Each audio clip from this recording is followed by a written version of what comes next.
You know those types of kids who at a very young age, if you ask them what they want to become when they're older, they already know it with full conviction and they just say it to you. Doctors, lawyers, whatever that may be. Maybe you are one of those kids. Maybe you were one of those kids yourself. I doubt you're one now if you're watching this video. Well, I wasn't one. I wasn't like that at all. I had no idea what I wanted to do. And when I had to go to university, college, if you're in the US, I basically just chose something based on what I thought I liked, what felt safe to me. I'm not going into that detail now, but the point of this video is that finding passion was something that was hard for me, something that took me a long time and effort to discover. And I have basically a bunch of points that I want to relate to you if you're still stuck in a bunch of beliefs around passion that are no longer serving you, if you're unfulfilled in your job, because there is a way to discover your passion, and I may have found probably, I think, the most effective, surefire, guaranteed way to get there so that you can actually discover what you love doing and you can make money with it and you can enjoy your life and not just be miserable 8 hours a day for the rest of your life. And so, with that being said, the first point on my list is that chances are, if you're watching this, you don't have a passion yet, or you just haven't discovered it yet. You're not aware of it. And I don't want to hear anything like, oh, my passion is to watch TV, or my passion is to play video games, or anything like that, because that is not a passion. That's just plain wrong. If you imagine yourself on your deathbed, there is no way you're going to say, I wish I watched more TV. So that is not a passion. Passion is something that you admire secretly in someone else, that you see someone else do, and you kind of are left in awe and admiration, thinking and wanting that you had something like that to revel into and to sort of bring into society and contribute and be recognized and seen for it and paid for it as well. And so if you don't yet have a passion, then that is exactly the first point, the starting point to discover it and to really start becoming aware of what's even possible out there. The next point on the list is, why do we even need a passion? Now, that's something seemingly obvious. For me, it definitely was. It's about life satisfaction. It's about life fullness and completedness.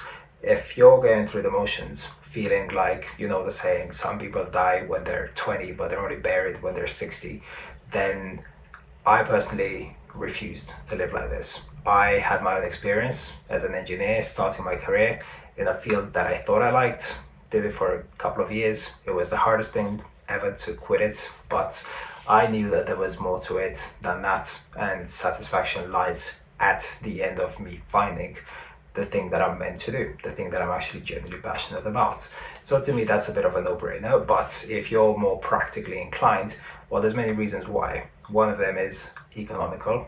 It makes sense to do something that you're passionate because you're going to be a lot more determined and you're going to have more follow through with it. And if you don't, well, it's a very competitive world out there.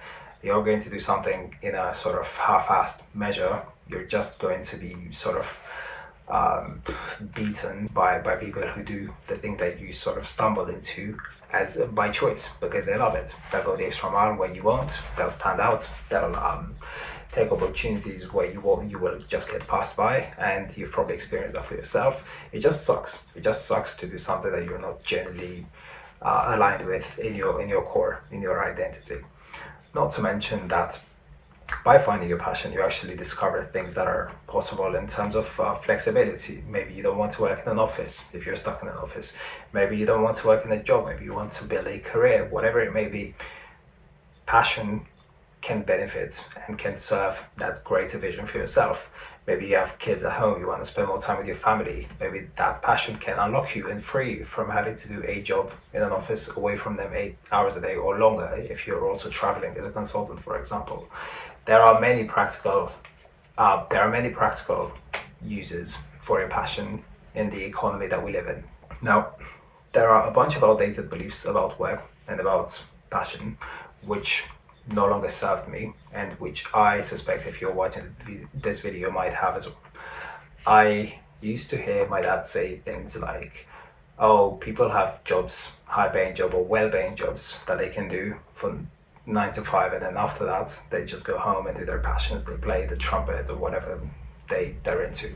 I fundamentally disagree with that because to me it just doesn't feel right to trade off half of your day so that you can enjoy the other half.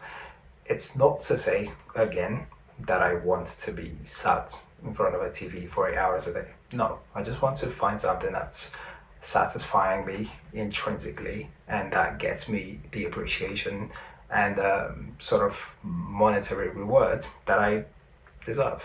And I think that you can be doing both if you really start looking past the sort of societal norms and what people think is healthy and conventional and normal. It took me a while to discover that, and I think the number one reason people can't quite get there is because of a lack of awareness and exposure. In essence, they don't know what they don't know. When I set out to discover my passion, my real interest, when I quit my job, when I completely sacked the engineering field, and setting out into the horizon to discover a new thing for myself, I basically started exposing myself to a bunch of YouTube videos. I consumed a lot of content online that was completely clueless and aimless, but I sort of stayed tethered to one or two things that I was kind of interested in at the moment. I was making videos, I knew how to use a camera, I had already started making YouTube videos, and that's basically what I started doing. And then one thing led to another. I watched a bunch of YouTube videos. I discovered a couple of models around marketing and digital marketing and social media advertising, and one thing led to another, and then I basically figured out that digital marketing is the thing for me. That was a pretty long process of trial and error. It took me about a year of just doing video before I realized that actually it wasn't the video that was sort of intriguing me. It wasn't even the digital marketing as a sort of thing. It was more the copywriting behind it, underneath it all, the psychology of persuasion and sales on a one-to-many kind of model. That's what's driven me into using this as a sort of discovering this as a passion. But furthermore, now passion is actually not even something that's static. This is actually my next point. Passion is actually fluid, dynamic, and it evolves. And some people it evolves quicker than in others. It's definitely not a rigid thing. For me, it's actually interweaved with this sort of inclination to want to research and understand and discover models of how the reality works and then teach them to someone else, kind of like a coach. I used to joke all the time that I was, back when I was still going out and raving and partying, that I was the sort of smoke and area life coach, because I would just end up in deep conversations with people and just sort of open their eyes and broaden their perspectives with my sort of introspective ideas and insights. And that's something that I just love doing. And that's just to say and to show that passion can take many forms. And for you to discover your passion, you need to experiment and play with things and try and understand what are the skill sets underneath it all that you care about. What are the themes and what is the meaning of it all? Why do you care about it? For some people, the reasons are external, like we care about the planet, let's fix the planet, let's fix hunger and poverty and whatnot. For other people, it's internal. It's for the betterment of myself. It's for actualization, for achieving the maximum human potential, discovering the limits of what I'm capable of, doing ice baths, working the most amount of hours you can, whatever it is, productivity hacks. It needs to be looked at with curiosity and with interest. That's how I was able to find my passions, by following my interest and sort of paying attention to what like spikes dopamine in me, what sort of gives me a positive feedback, and just doubling down on that. And of course, this sort of corrective action taking with feedback eventually takes you on the path of discovering your passion, because finally, finding your passion, acting your passion is a process of discovery and a process of enacting it. And it's not something that you just find once and it's done. It can take many shapes and forms if you're doing life right. I like to think that we evolve as human beings, and if you're evolving, then naturally your interests and your passions will evolve with it.